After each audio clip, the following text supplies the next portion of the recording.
My name is Jenna, and at 41, I died on May 22nd in a hospice, 6 months after being diagnosed with ovarian cancer. I had been a librarian before the sickness. My life was quiet. I loved the smell of old books and the soft rustle of pages turning. My world was my husband, Mark, me high school sweetheart, the one who still made me laugh until I couldn't breathe, and our daughter Katie. She was 16, full of life, full of music, full of that teenage buyer that both terrified and thrilled me. Our life wasn't a movie. It was real. We had a mortgage that felt like a mountain. We argued about silly things, and we cherished our Friday night pizza and a movie tradition. I prayed, but if I'm being honest, it was mostly out of habit, a bedtime ritual. I never felt like I was really connecting. It was just something you did. The cancer diagnosis came like a thief in the night. Stage 4, aggressive.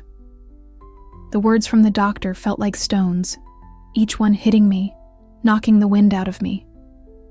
The next 6 months were a blur of chemical smells, needle pricks, and a weakness that seeped into my bones.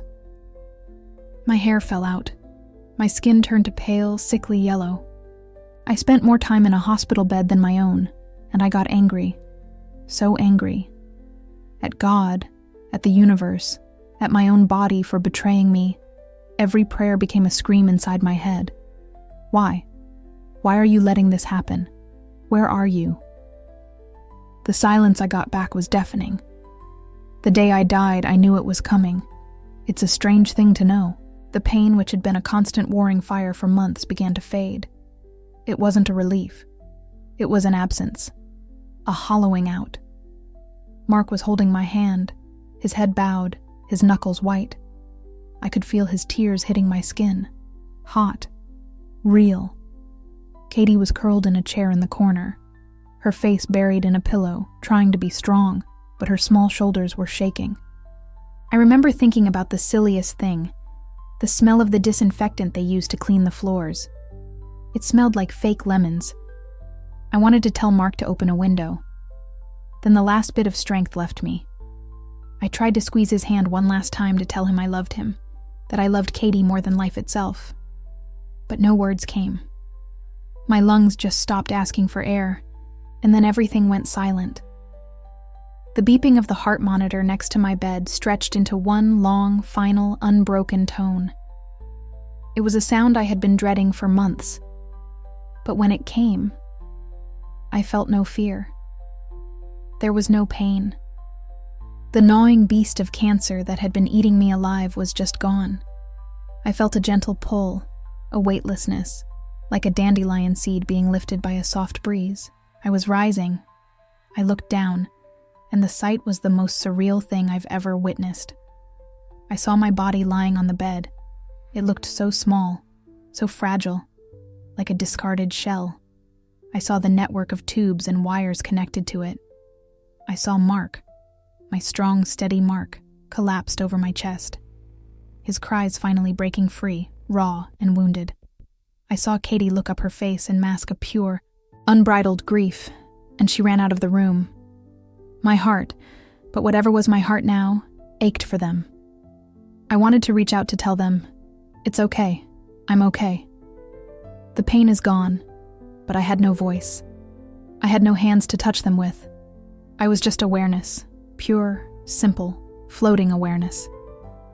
The hospice room began to fade, the walls, the bed, the window. They didn't disappear, so much as they became transparent, dissolving like sugar and water. The smell of fake lemons was replaced by something else, something I couldn't name. It smelled like rain on dry earth, like a newborn baby's skin, and like every flower I had ever loved all at once. There was no tunnel of light. There were no pearly gates or choirs of angels. It was simpler and yet infinitely more profound. The space around me transformed into a place of impossible color and warmth. It wasn't a place you could see with your eyes. You felt it with your soul. It was a place where you were completely and utterly known. And then I saw him. He was standing in front of me. Jesus. But he looked nothing like the paintings in the old churches. There was no long flowing brown hair or pristine white robe. To even try and describe his warmth with human words feels like trying to capture the ocean in a teacup. He was made of light, not a blinding, harsh light, but a warm, living, breathing light that pulsed with pure love. His shape was human-like, yet it shifted and swirled with colors I had never known existed. But his eyes, oh, his eyes, they were the only thing that felt solid, the anchor in that sea of light.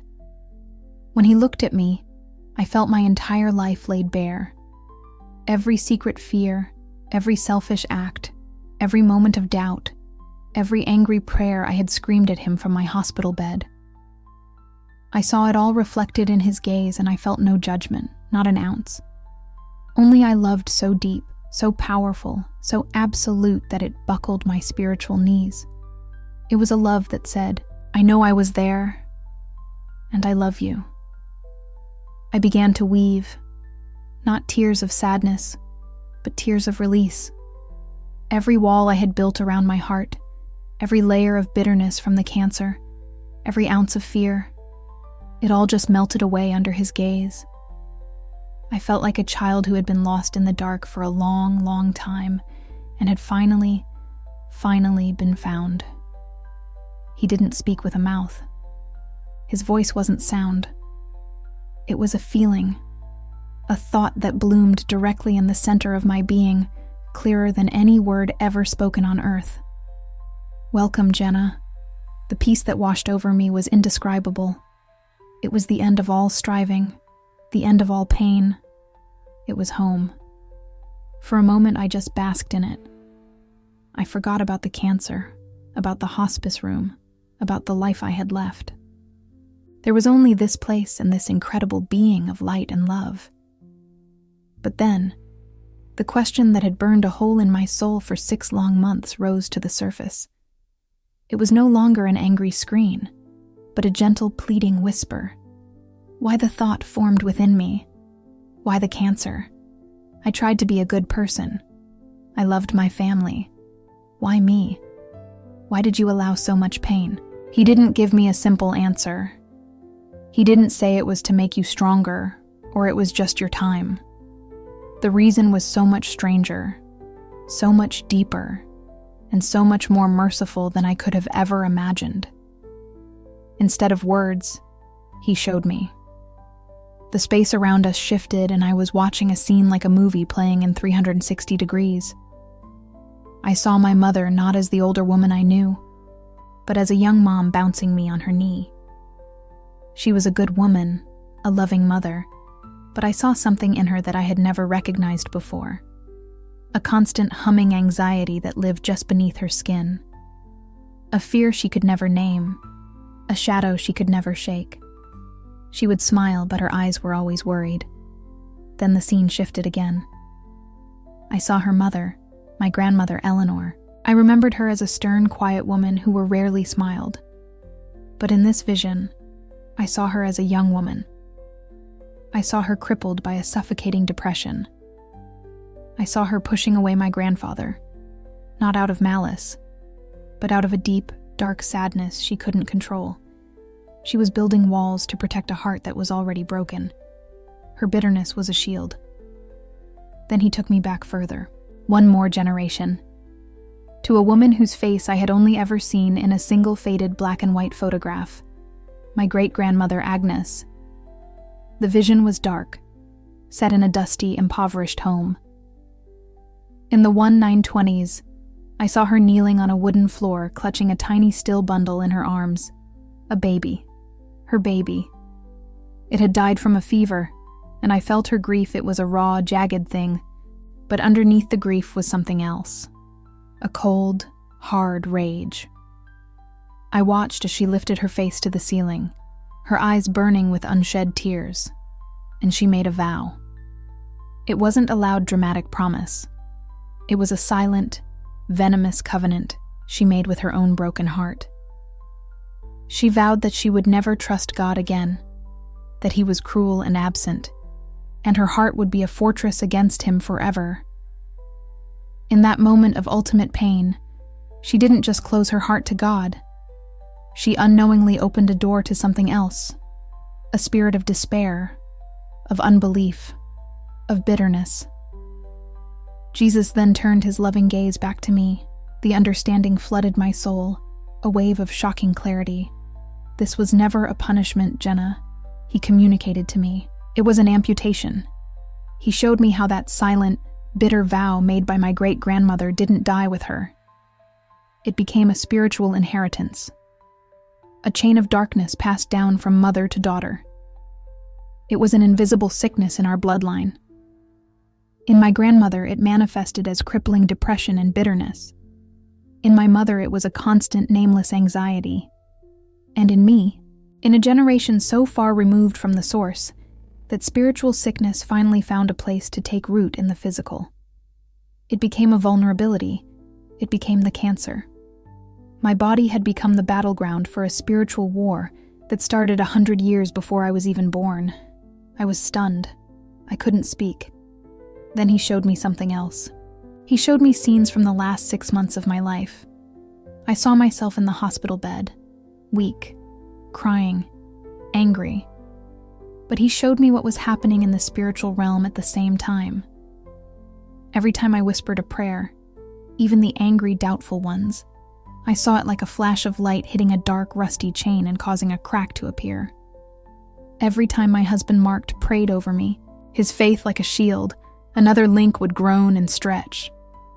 Every time a friend from church brought a meal and prayed for my healing, it was like a hammer blow against that ancient chain. My suffering wasn't pointless. It was the fire that was heating up the iron. My desperate, tear-filled prayers were the hammer strikes.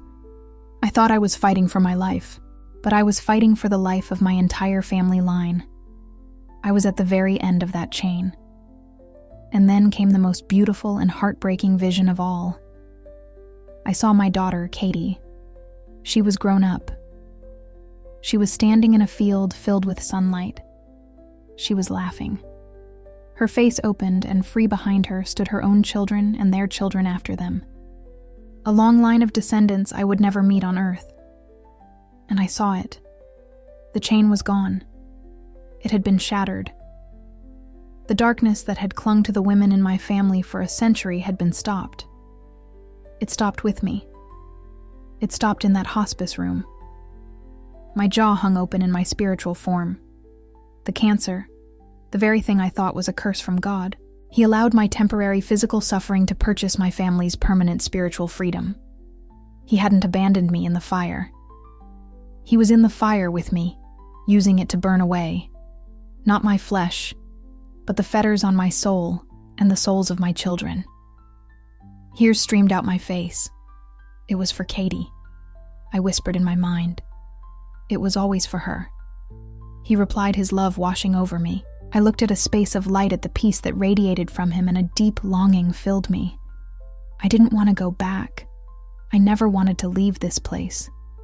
The thought of returning to the pain, the sickness, the world of struggle and tears, it was unbearable. Please. The thought came from my very core. Please let me stay. I'm so tired. I want to stay here with you. He looked at me, and I could feel a gentleness in his gaze, an understanding of my weariness. But he gave a slow, loving shake of his head. Jenna, my child. His voice was tender, but firm. You broke the chain, but your work is not finished. You have to go back and teach your daughter how to live in the freedom you just won for her. You have to show her what a life without that shadow looks like. You have to tell them what you have seen. You have to tell them that their smallest prayers shake the foundations of darkness. I felt a profound sadness. Leaving his presence felt like dying a second time. A death far more painful than the first. It was tearing a part of my soul away from its source. But even in my sorrow, I knew he was right. My mission wasn't over. I had to go back for Katie. I had to go back for Mark. I gave a silent nod of acceptance. I will. He smiled, and the light from his being pulsed, enveloping me in one last wave of pure, unadulterated love. "Do not be afraid. I am with you." And then, a jolt. It was violent. It was like being thrown from a great height and plunging into a pool of ice water. A huge, desperate gasp for air ripped through me, and a fire ignited in my lungs. The pain was back. Oh God, the pain. It roared back to life in my abdomen 1,000 times worse than I remembered. I heard a scream. A woman's scream. It was a nurse. "Doctor, get in here. She's breathing. We have a pulse. We have a pulse." My eyelids bluttered, heavy as lead. The fluorescent lights at the hospice room were blinding, a harsh, brutal yellow. Figures were rushing around me. I felt hands on my chest, on my arms. Then, a face swam into you above me. It was Mark. His eyes were wider than I'd ever seen them, bloodshot and filled with a mixture of terror and utter disbelief. Tears were streaming down his face, dripping onto my own. "Jenna," he choked out, his voice cracking.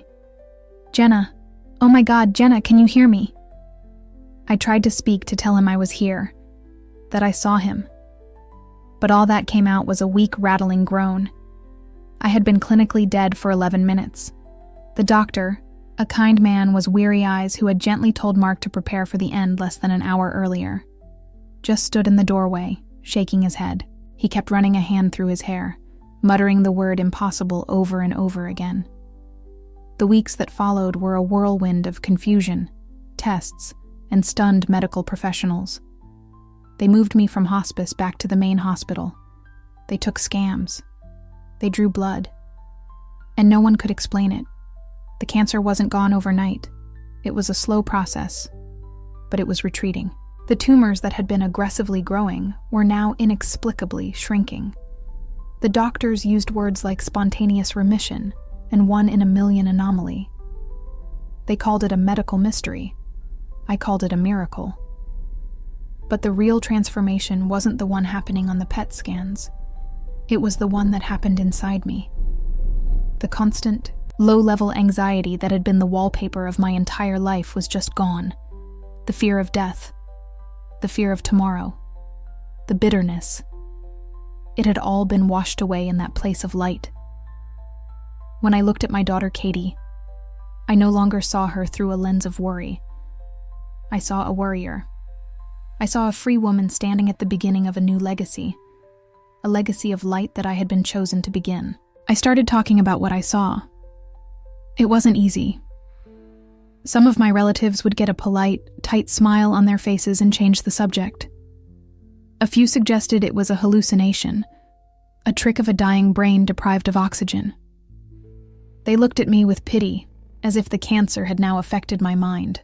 But Mark knew he had been holding my hand when the life left my body, and he was holding it when it came rushing back in.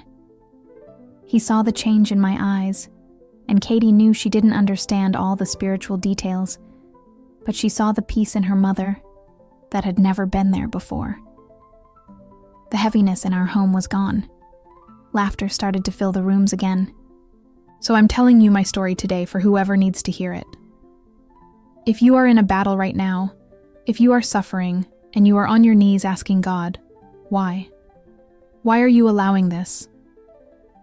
I want to gently ask you to consider something. Maybe your battle isn't just about you.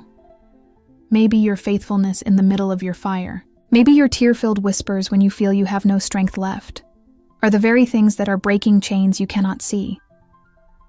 Maybe your pain is forging a freedom for someone you love, for your children, or for your children's children. It's a bizarre, upside-down, and painful truth, but it's the truth He showed me. God doesn't waste a single drop of our pain. He uses it. He redeems it. He turns the battlefield into holy ground. So please don't give up. Your fight has an eternal purpose that you can't even begin to imagine. Heaven is real. Jesus is alive and He hears you.